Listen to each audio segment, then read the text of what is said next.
Today is the 9th day of the Omer, which is 1 week and 2 days. And as we mentioned before, each day of the Omer has a certain quality, a certain spiritual quality to it. And today, the quality of the day is Gvura sheba Gvura, strength within strength, or discipline within discipline. First of all, in general, about strength. Strength, in the Pirkei Avot, it says, Ezeu gibor hakovesh et yitzro. Who is the person who's truly a strong person?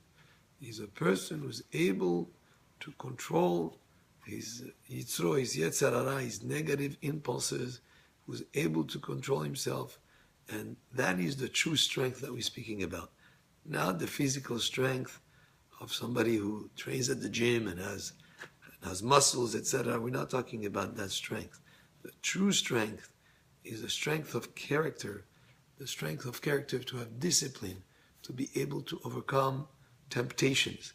And in this day and age, sometimes a person needs extra strength to overcome all sorts of situations where a person may be tempted to do either the wrong thing or to transgress a mitzvah, or to do something that he's pulled to do something wrong by Tzara. He has to have the strength of character to control himself, and that's the strength that we're speaking about, and the strength also that is mentioned in Pirkei Avot. So what is strength within strength? Discipline within discipline. Yes, it's good to have discipline. It's good to have the strength of character. But when we speak about strength within strength, is to have the discipline, not to have excessive discipline. In other words, sometimes you may have to correct someone. You may have to discipline someone. But while you're disciplining him, you must have the strength to control the discipline, not to be excessive. And by the way, Avot Rabbi Natan has a beautiful explanation in saying, who's Gibor sheba Giborim? Who's the strong one amongst the strong ones? And he says this is a person who is able to turn his enemy into a friend. Somebody who's able to turn oivo le ohavo. In other words, to change someone from the aspect of having animosity to having love and affinity and friendliness. That's the true strong person. So you may have to discipline someone. You may have to correct him to show him the right path. That's part of Gvura. But if you're able to go the extra step and change him from an enemy into someone that you get along with, someone that is your friend, somebody that has friendship towards you, then that is truly the strength within strength.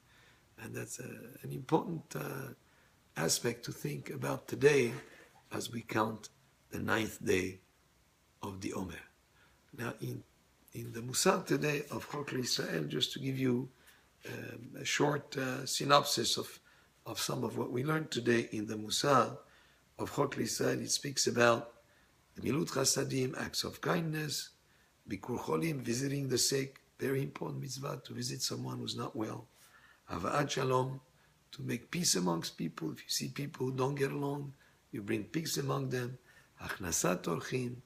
Achnasat Orchim is being hospitable, people who need a place to have a meal, people who you bring into your home to feed them or to give them a place to be, or to make them, to provide for what their needs are. These are the things that a person benefits from the fruits, in other words, from the benefits of this mitzvah, ba'olam hazeh, in this world, va'keren kayemet et la'olam haba, and the main reward remains intact for him in the world to come. And then the Musar goes on to talk about the great combination of Torah and Gmilut Hassadim, for a person to dedicate time to learning Torah and to combine with it acts of kindness towards others, to provide for the needs of others. If you have that combination of Torah and Gmilut Hassadim, that's a great combination that has many, many rewards to it. And this will be combining the Midav Avraham Avinu, who was about Gmilut Hassadim, and Yaakov Avinu, who was about learning Torah. And this is what the Pasuk says, Titen emet leYaakov Chesed leAvraham. Emet, the truth of Yaakov, represents the Torah. Chesed leAvraham. And a person should adopt these sort of like commitments in his own personal life to commit himself to learning Torah and to doing acts of kindness. Baruch Adonai le'olam. Amen ve'amen.